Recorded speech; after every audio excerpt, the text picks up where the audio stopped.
Hello students, class 7 maths के lines and angles chapter के part 4 में आप सभी का स्वागत है।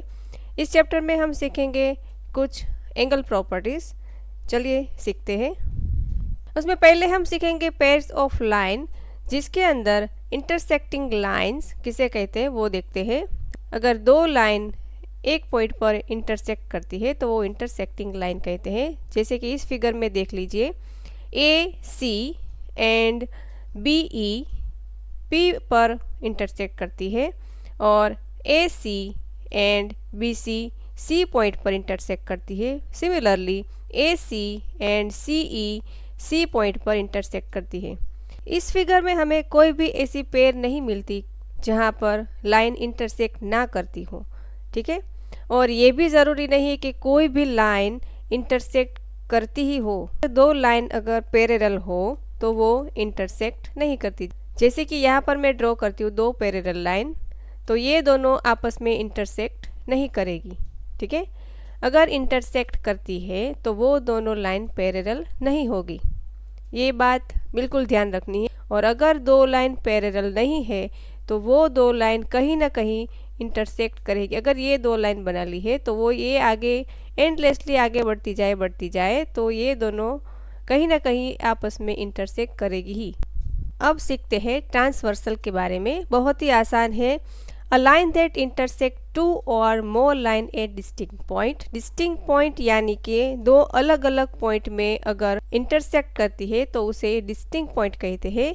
जैसे कि इस फिगर में हम देख लेते हैं कि यहाँ पर एक लाइन L है और एक लाइन M है, तो ये जो P है वो उसका ट्रांसवर्सल हो जाता है, क्योंकि लाइन L को एक पॉइंट पर यहाँ पर इंटरसेक्ट करती है और जो लाइन P है वो M पर इस पॉइंट पर इंटरसेक्ट करती है। यानी कि दो अलग अलग पॉइंट पर इंटरसेक्ट करने के वजह से उसे ट्रांसवर्सल कहते हैं। सिमिलरली यहाँ पर दूसरा जो फिगर बनाया है वो एक लाइन M है और एक लाइन L है, और उसमें अगर कहे तो ये एक ही पॉइंट पर P जो है वो इंटरसेक्ट करता है, इसीलिए इसे हम ट्रांसवर्सल नहीं कर सकते।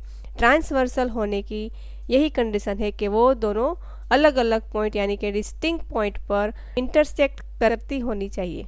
Angles made by a transversal, जैसे कि यहाँ पर हमने एक लाइन ड्रॉ कर ली L और दूसरी हमने लाइन ड्रॉ कर ली M, और यहाँ पर उसका हमें एक ट्रांसवर्सल मिल गया। मान लीजिए उसे हम T नाम दे देते हैं, ठीक है। तो यहाँ पर हमें चार एंगल मिल जाते हैं, 1 2, यहाँ पर 3 और ये 4 5 6 7 और ये 8। टोटल 8 एंगल हमें मिल जाते हैं और इसी एंगल के हमें अलग अलग नाम दिए गए हैं, वो भी हमें सीखना है और याद रखना है। बहुत ही आसान है, धीरे धीरे एक करके सीखेंगे।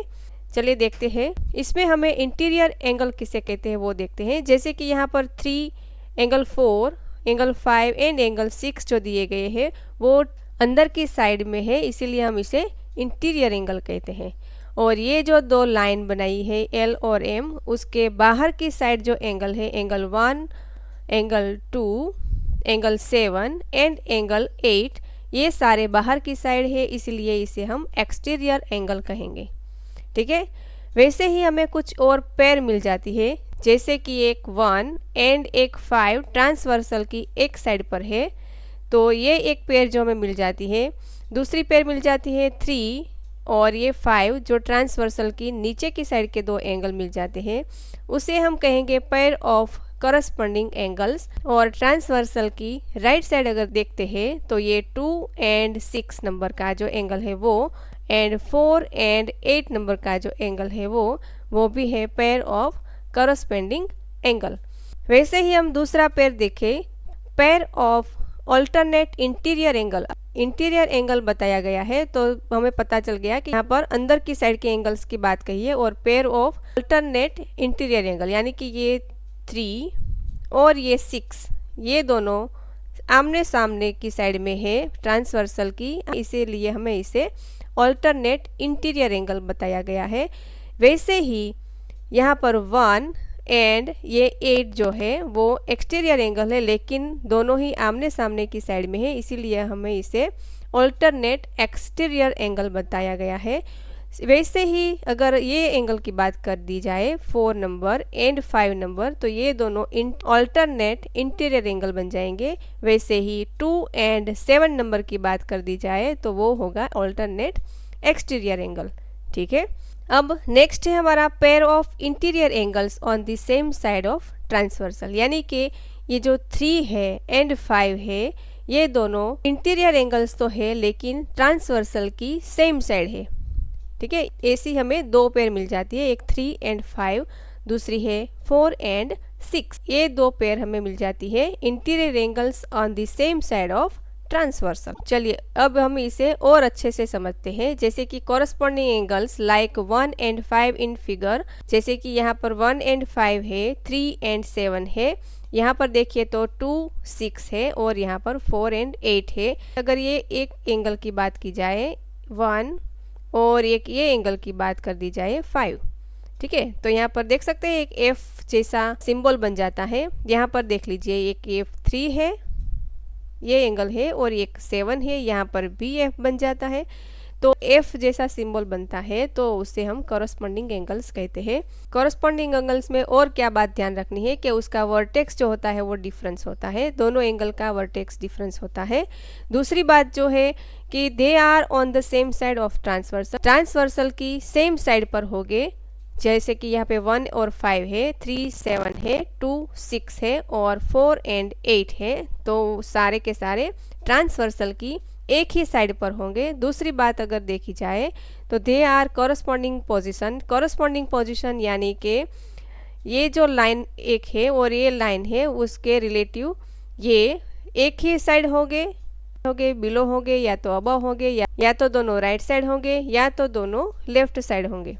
ठीक है, ये होते हैं corresponding angles. Alternate interior angles like 3 and 6, alternate interior angles, interior angles है तो दोनों दो लाइन की बीच में ही होंगे, यानी कि यहाँ पर 3 है और 6 है।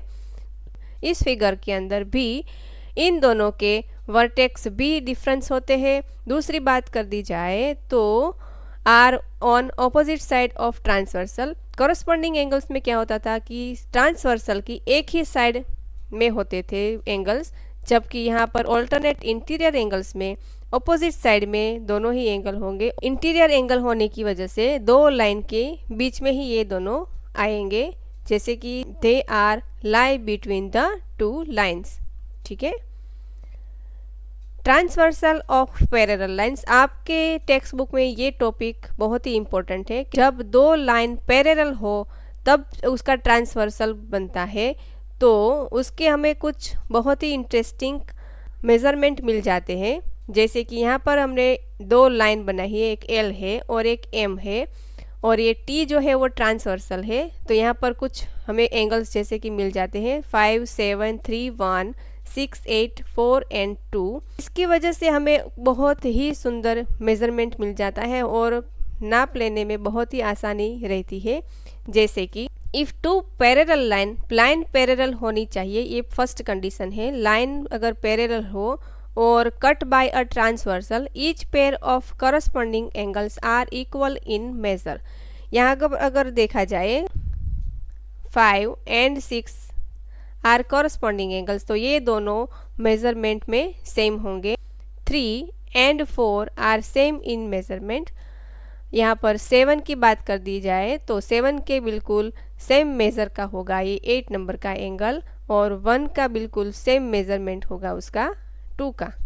तो अगर दो लाइन पैरेलल है तो उसका कॉरस्पॉन्डिंग एंगल भी सेम होगा। दूसरी बात अगर देखी जाए तो अगर T ट्रांसवर्सल है और ये दोनों लाइन पैरेलल है, तो 3 एंड 7 ये दोनों सेम होंगे, क्योंकि दोनों ही वर्टिकली ऑपोजिट एंगल है। और अगर 3 और 7 ये दोनों एंगल सेम होंगे, तो 7 और 8 भी सेम होंगे, क्योंकि दोनों ही कॉरस्पॉन्डिंग एंगल भी सेम होते हैं। तो ये 7 और ये 8 ये दोनों का मेजर भी सेम होगा। तो अगर 3 और 7 जो सेम होता है और 7 और 8 नंबर का एंगल जो है वो सेम होता है, तो 3 और 8 भी सेम होगा। ठीक है, तो इस बात से हम ये भी कह सकते हैं कि ऑल्टरनेट इंटीरियर एंगल जो होगा ये 3 एंड 8 उसका मेजरमेंट भी सेम होगा। ठीक है, तो हमारा कंक्लूजन यही निकलता है कि if two parallel lines are cut by a transversal each pair of alternate interior angles are equal. अभी हम देखते हैं कि if two parallel lines are cut by a transversal then each pair of interior angles on the same side of transversal are supplementary। Angle 3 and angle 6 ये जो दो angle है उसकी बात की गई है, यानी कि 3 एंड 6 ये दोनों का सम हो जाता है 180। ठीक है, चलिए नेक्स्ट देखते हैं। इसी हिसाब से हम यहाँ पर कुछ एंगल्स का नाप लेने में ट्राई करते हैं, जैसे कि लाइन L और M पैरेलल बता दिया गया है। पैरेलल होना बहुत ज़रूरी है, पैरेलल होने की यही साइन है L, इसे ऐसे सिंबल में दिखाया जाता है L पैरेलल M। तो T is a transversal then X is equal to उसका मेजरमेंट हमें फाइंड करना है। तो यहाँ पर L और M पैरेलल है, तो हमें पता है कि ये है ऑल्टरनेट इंटीरियर एंगल और ऑल्टरनेट इंटीरियर एंगल सेम होते हैं। तो अगर ये एंगल का नाप 60 डिग्री है तो X का भी कितना हो गया 60 डिग्री। ठीक है, ऐसे ही हम फाइंड कर सकते हैं। दूसरा जो है बताया गया है कि lines A parallel line B, तो अगर ये 55 डिग्री है तो ये एंगल कौन सा होगा, तो ये अगर ट्रांसवर्सल है C तो ये ऑल्टरनेट इंटीरियर एंगल हो गए। ऑल्टरनेट इंटीरियर एंगल तो हमेशा सेम ही होते हैं, तो अगर ये 55 है तो Y भी कितना हो गया 55 डिग्री। ठीक है, चलिए यहाँ पर देखते हैं L1 L2 B2 line T is a transversal, तो क्या ये 1 एंड 2 सेम मेजरमेंट के हो गए या नहीं। ठीक है, ऐसा बताया गया है। तो यहाँ पर एक बात नोट कर लीजिए, और L1 एंड L2 पैरेलल नहीं है। पैरेलल ना होने की वजह से ये दोनों ही एंगल के नाप सेम नहीं होंगे। ये दोनों एंगल इंटीरियर एंगल्स हो या एक्सटीरियर एंगल्स हो, कॉरस्पॉन्डिंग एंगल्स हो, कोई भी हो, लेकिन दो लाइन पैरेलल होनी चाहिए, ये पहली कंडीशन है। तो angle 1 is not equal to angle 2। ठीक है, यहाँ पर देखते हैं line L parallel line M, T is a transversal and Z is equal to पूछा गया है। तो यहाँ पर दोनों ही लाइन पैरेलल है, T जो है वो ट्रांसवर्सल है। तो यहाँ पर अगर 60 डिग्री है तो यहाँ पर Z का नाप पूछा गया है। तो यहाँ पर दिखाई देता है कि दोनों ही ट्रांसवर्सल की एक साइड में है, तो एक साइड में जो अगर दो एंगल है तो वो सप्लीमेंट्री एंगल हो जाते हैं। तो अगर ये 60 डिग्री है तो Z का कितना हो गया 120 डिग्री। ठीक है, 180 में से 60 हमने सब्ट्रैक्ट कर दिया तो वो हो गया 120 डिग्री, क्योंकि दोनों ही सप्लीमेंट्री एंगल्स हैं। यहाँ पर है line L and M are parallel and T transversal है, तो X का नाप हमें बताया गया है, यहाँ पर है X। ठीक है, तो ये कौन सा एंगल हो गया, दोनों ही एक दूसरे के कॉरस्पॉन्डिंग एंगल्स है, तो कॉरस्पॉन्डिंग एंगल तो सेम होते हैं, तो ये हो गया 120। नेक्स्ट है यहाँ पर L एंड M पैरेलल है और P एंड Q पैरेलल है और एक दूसरे के ट्रांसवर्सल भी है। तो फाइंड करना है हमें A, B, C and D। बहुत ही आसान है, बिल्कुल कंफ्यूज नहीं होना है। अगर ये 60 डिग्री है तो ये वन साइड होंगे, तो ये दोनों एक दूसरे के सप्लीमेंट्री एंगल हो गए। तो ये 180 में से हम 60 लेस करते हैं तो A हमें मिल जाता है 120। ठीक है, तो अगर ये 120 है तो यहाँ का एंगल भी हमें मिल जाता है 120। ठीक है, क्योंकि दोनों ही एक दूसरे के वर्टिकली ऑपोजिट एंगल है। तो अगर यहाँ पर देखा जाए तो ये एंगल और ये C एंगल ये हो गया एक दूसरे के सप्लीमेंट्री एंगल। तो अगर ये 120 है तो C हमें मिल जाता है 60 डिग्री। बहुत ही आसान है, देखते जाइए, सारे एंगल्स मिलते जाएंगे। तो अगर C 60 डिग्री है तो B उसका बिल्कुल सामने का एंगल है, यानी कि वर्टिकली ऑपोजिट है, तो B भी मिल जाता है हमें 60 डिग्री। ठीक है, तो अगर ये B 60 डिग्री है तो D हमें फाइंड करना है, तो ये एक ही लाइन पर है, तो ये भी हम कह सकते हैं कि दोनों सप्लीमेंट्री एंगल से या फिर लीनियर पेयर बनाते हैं। तो दोनों का सम कितना हो जाएगा 180। तो 180 में से अगर 60 लेस कर दिया जाए तो डी का मेज़रमेंट कितना हो जाएगा, 120, है ना आसान।